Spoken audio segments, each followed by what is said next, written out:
சுமதி அம்மா. சுமதி அம்மாக்கு வயசு 49. இவங்க நம்ம வீட்டு பக்கத்துல தான் இருக்காங்க. இவங்க கணவர், அவரு பேரு சண்முகம். வயசு 55. அவருக்கு ஹெல்த் கொஞ்சம் ப்ராப்ளம் மாரி தான் இருந்தது. ஹெல்த் ப்ராப்ளம்ன்றதால அவங்க 2 வாரத்துக்கு ஒரு தாட்டி ஹாஸ்பிட்டலுக்குலாம் போயிட்டு வந்தாங்க. இவங்களுக்கு ஒரு பொண்ணு. அந்த பொண்ணுக்கு கல்யாணம் பண்ணி குடுத்துட்டாங்க. அவ வைஷ்ணவி. மலேசியால இருக்கா. சுமதிக்கு இவங்க கணவர ஹாஸ்பிட்டல் கூட்டின்னு போம்போது ஆட்டோல தான் போவாங்க. அது இவங்களுக்கு ரொம்பவே கஷ்டமா இருக்கும். ஒரு டைமும் ரோட்ல போயிட்டு ஆட்டோவ கூட்டின்னு வரணும். ஒரு நாளு காலையில 7 மணி இருக்கும். அந்த சமயத்துல இவங்க ரொம்ப பதட்டமா இருந்தாங்க.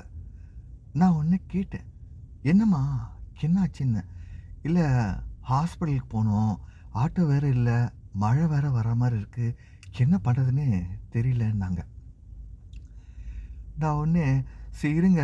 நான் போயிட்டு பைக்ல போயிட்டு ரோட்ல ஆட்டோ இருந்தா கூட்டின்னு வரேன்னு" சொல்லிட்டு ரோட்ல போய் நின்னேன். ஆட்டோவே எதுவும் வரல. "என்னடா பண்றது?"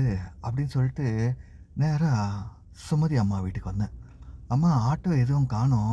சரி ஒண்ணு பண்ணலாமா? என்னோட பைக்லயே போயிடலாமா 3 பேரும்ன்னேன்." சரி." அப்படின்னு சொல்லிட்டு நானு, அதுக்கப்புறம் அவங்க ஹஸ்பண்டு, அதுக்கப்புறம் சுமதி அம்மா 3 பேரும் என்னோட பைக்லயே அப்படியே ட்ராவல் பண்ணோம். ஆஸ்பத்திரிக்கு போய் ரீச் ஆனதும் டாக்டரு ஸ்ட்ரிப்ஸ்லாம் குடுத்தாரு. ஒரு 4 டேஸு அப்சர்வேஷன்ல இருக்கணும். அதனால அட்மிட் பண்ணணும் அப்படின்னு சொல்லிட்டாங்க. சுமதிக்கு ரொம்பவே கஷ்டமா இருந்தது. ரொம்ப பயமாவும் இருந்தது. நான் உடனே சொன்னேன். "அம்மா கவலைப்படாதீங்க. அதான் ஹாஸ்பிட்டலுக்கு வந்துட்டோம்ல. டாக்டர் பார்த்துப்பாங்கன்னு." டாக்டர் உடனே ஒரு ரூ. 30,000 நீங்க பே பண்ணணும் அப்படின்னாங்க. சுமதி கையில அந்த நேரத்துல காசும் இல்லாம தான் இருந்தது. சுமதி கிட்ட ஒரு 15,000 தான் இருந்தது. சுமதி உடனே, "ஐயோ! காசு வேற இல்ல.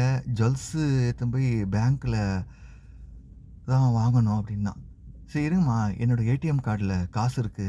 நான் கொண்டு வரேன்னு" சொல்லிட்டு, நான் போய் ஏடிஎம்ல கேஷ் வித்ட்ரா பண்ணிட்டுன்னு வந்து ஹாஸ்பிட்டல்ல டெபாசிட் பண்ணிட்டோம். சுமதி அங்கேயே தான் இருந்தாங்க. குளுக்கோஸு, ஸ்ட்ரிப்ஸு இதெல்லாம் அவங்க ஹஸ்பண்டுக்கு டாக்டர் குடுத்துட்டு இருந்தாரு. மணி ஒரு 8 மணி ஆயிடுச்சு. "சரிம்மா, நானு வீட்டுக்கு போறேன். நீங்க வரீங்களா எப்படி?" அப்படின்னு. "இல்ல, நான் இவரு கூடயே இருக்கேன்" அப்படின்னாங்க. உடனே அங்க இருக்கிற சிஸ்டர்ஸ்லாம் என்ன சொன்னாங்கன்னா, "இல்லங்க, நீங்க நைட்ல வீட்டுக்கு போங்க. நாங்க இருக்கோம்ல, நாங்க பார்த்துக்கிறோம். மார்னிங் நீங்க வந்தா போதும்னாங்க." சரின்னு சொல்லிட்டு சுமதியும் என் கூட தான் வந்தாங்க. போகும்போது சுமதி ரொம்பவே கஷ்டப்பட்டு பேசினாங்க. "எங்க பொண்ணு மேரேஜ் ஆகி போயிடுச்சு. இப்போ இவரு மட்டும் தான் இருக்காரு. இவருக்கும் ஹெல்த் கொஞ்சம் இஷ்யூவா இருக்கு. எனக்கு என்ன பண்றேன்னே தெரியல. ஏதாச்சும் ஆச்சுன்னா நானு தனியா ஆயிடுவேனே" அப்படின்னாங்க. நான் உடனே சொன்னேன். "கவலைப்படாதீங்க. எதுவும் ஆகாது. நான் தான் இருக்கேனே. பக்கத்து வீட்ல தானே இருக்கேன். உங்களுக்கு எதனா ஒண்ணா நான் பார்த்துக்க மாட்டேனா? ஏன் கவலைப்படுறீங்கன்னு." சுமதி அந்த வயசுல பார்த்தா கூட அவ்வளோ அழகா இருப்பாங்க. பார்க்க நல்லா ஃபேமிலியா இருப்பாங்க. ஹோம்லியா இருப்பாங்க. அவங்க வீட்டுக்கு வந்ததும் நான் ட்ராப் பண்ணிட்டு நானும் நம்ம வீட்டுக்கு போயிட்டேன். இந்த மாரி 1 வாரம் ஹாஸ்பிட்டலுக்கும், வீட்டுக்கும் இருந்தோம். அதுக்கப்புறம் அவருக்கு ஹெல்த் ரொம்பவே இஷ்யூ ஆயிடுச்சு. அதனால அவரு இறந்தும் போயிட்டாரு. சுமதியும் ஒரு 2, 3 மாசமா ரொம்ப டிப்ரஷன்ல தான் இருந்தாங்க. ஏன்னா, அவங்க இப்போ தனியா இருக்காங்கல்ல, அதனால. சரி, பிறப்புன்னு இருந்தா இறப்பு இருக்க தானே செய்யும். எல்லாருக்குமே வாழுற காலம் கொஞ்ச நாள் தான். என்ன பண்றது? ஒரு 3 மாசம் ஆனதும் சுமதி அப்பதான் கொஞ்சம் கொஞ்சமா பேச ஆரம்பிச்சாங்க. வெளிய பக்கத்துல அந்த மாரிலாம். கொஞ்ச நாள் கழிச்சு நானும் யோசிச்சேன். சரி, இவங்க இங்கேயே இருந்தா தான் மைண்ட் டிப்ரஷனா இருக்காங்க. எங்கேயாச்சும் வெளிய போனா சரியா போகும்னு சொல்லிட்டு, நான் ஒண்ணு சுமதி அம்மாகிட்ட கேட்டேன். அம்மா நம்ம எங்கேயாச்சும் டூர் மாதிரி போகலாமா அப்படின்னு. ஏன்பா அப்படின்னாங்க. இல்லை உங்கள் கணவரும் இறந்து ஒரு 4 மாதம் ஆகுது. நீங்களும் அதே டிப்ரெஷனில் இருக்கீங்களே, கொஞ்சம் வெளி உலகத்துக்கு வந்தால் மைண்டு கொஞ்சம் ரிலாக்ஸ் ஆகும்ல, அதுக்கு தான் அப்படின்னு. சரி எங்கே போகலாம் அப்படின்னாங்க. ஏதாச்சும் ஒரு கோயிலுக்கு போகலாமா அப்படின்னு. சரின்னு சொன்னதும் நாங்கள் திருச்சிக்கு வந்தோம். திருச்சிக்கு வந்து ஸ்ரீரங்கம் டெம்பிளுக்கு போயிட்டு, அதுக்கப்புறம் நான் கேட்டேன், ஒரு 2 நாள் இங்கேயே ஸ்டே பண்ணிட்டு போகலாமான்னு. சரின்னு சொல்லிட்டு அங்கேயே ஒரு ரெஸ்டாரண்ட்டில் தான் 2 பேரும் ஸ்டேவும் பண்ணோம். அப்போது ஒரு ஒரு நாள் ராத்திரியும் சுமதிக்கு அவங்க ஹஸ்பண்டு நினைவாகவே இருந்தது. அதனாலேயே அவங்க எப்பயும் கஷ்டத்தில் இருந்தாங்க. நான் ஒன்று கேட்டேன், ஏம்மா கவலைப்படுறீங்கன்னு. இல்லை அவருக்கு வயசாக இருந்தாலும் ஒரு துணையா இருந்தாருல்ல, இப்போ அவரும் இல்லாதனால எனக்கு ரொம்பவே கஷ்டமாக இருக்குது எல்லா விஷயத்துலையும் அப்படின்னாங்க. ஏம்மா அவங்க பென்ஷன் பணம் பற்றி சொல்கிறீங்களான்னு. பென்ஷன் பணம் பற்றி சொல்லல, அது மட்டும் வாழ்க்கைக்கு தேவையில்லைல்ல, எல்லாமே தேவைப்படும்லன்னாங்க. ஆமாம்மா அப்படின்னு. ஒரு 11 மணி இருக்கும். அந்த சமயத்துல அவங்க தூங்காமயே தான் இருந்தாங்க. "என்னம்மா தூங்கலையான்னு?" கேட்டேன். "இல்ல தூக்கமே வரலன்னாங்க." "ஏம்மா?" அப்படின்னேன். "இல்ல அவரு ஞாபகமாவே இருக்கு. எனக்கு என்ன பண்றதுன்னே தெரியல." அப்படின்னாங்க.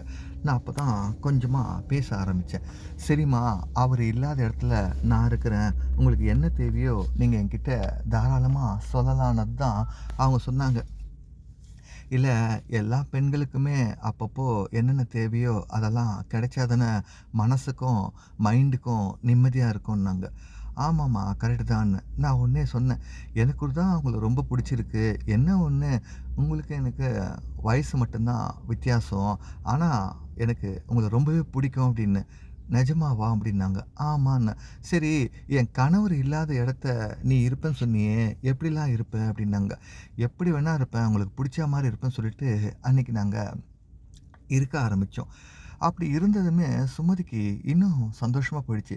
பொதுவாவே பார்த்தீங்கன்னா, லைஃப்ல ஒரு நாள் நம்ம பிறக்குறோம்னா, ஒரு நாள் கண்டிப்பா இறப்போம். அந்த இறக்கும்போது அந்த கஷ்டம் வந்து கொஞ்சம் மாசம் தான். அதுக்கப்புறம் நம்ம நார்மலா தான் ஆயிடுவோம். ஏன்னா, அது காலாகாலமா அப்படிதான் நடந்துட்டு வர்றது. யார் ஒருத்தர் இறந்ததுமே அவங்க லைஃப்பையும் நம்ம அவ்வளோதான் சொல்லிட்டு நினைக்கிறது கிடையாது.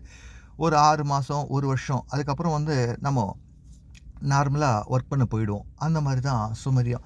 அதுக்கப்புறம் 2 பேரும் நம்ம ஊருக்கே வந்தோம். ஊருக்கு வந்ததும் சுமதிக்கு நான் ஒரு அன்பும், பாசம் காட்டுற ஒரு ஆளா இருந்தேன். எல்லாருக்குமே ஒரு லைஃப்ல ஏதாவது விஷயம் கிடைக்காம இருக்கும். அந்த கிடைக்காத நேரத்துல நமக்கு காட்டுற அன்பும் சரி, பாசமும் சரி, அதான் நிலையா இருக்கும். சுமதி மாரி ஆளுங்கலாம் பார்த்தீங்கன்னா, கணவர் இல்லாம ரொம்பவே கஷ்டப்படுவாங்க. சமைக்கிறதும் சரி, வீட்ல ஒர்க் பண்றதும் சரி, அன்புக்காகவும், பாசத்துக்காகவும் ரொம்பவே இருப்பாங்க. அந்த மாரி நேரத்துல நீங்க அவங்களுக்கு நல்லா உறுதுணையா, பக்கபலமா இருந்தா, உங்கள மாரி சந்தோஷப்படுற ஆளு யாருமே கிடையாது. ஓகே ஃப்ரெண்ட்ஸ், இந்த வீடியோ உங்களுக்கு ரொம்ப பிடிச்சிருக்கும்னு நினைக்கிறேன். மறக்காம சப்ஸ்கிரைப் பண்ணுங்க, லைக் பண்ணுங்க, ஷேர் பண்ணுங்க. Keep on supporting friends. Take care. Bye.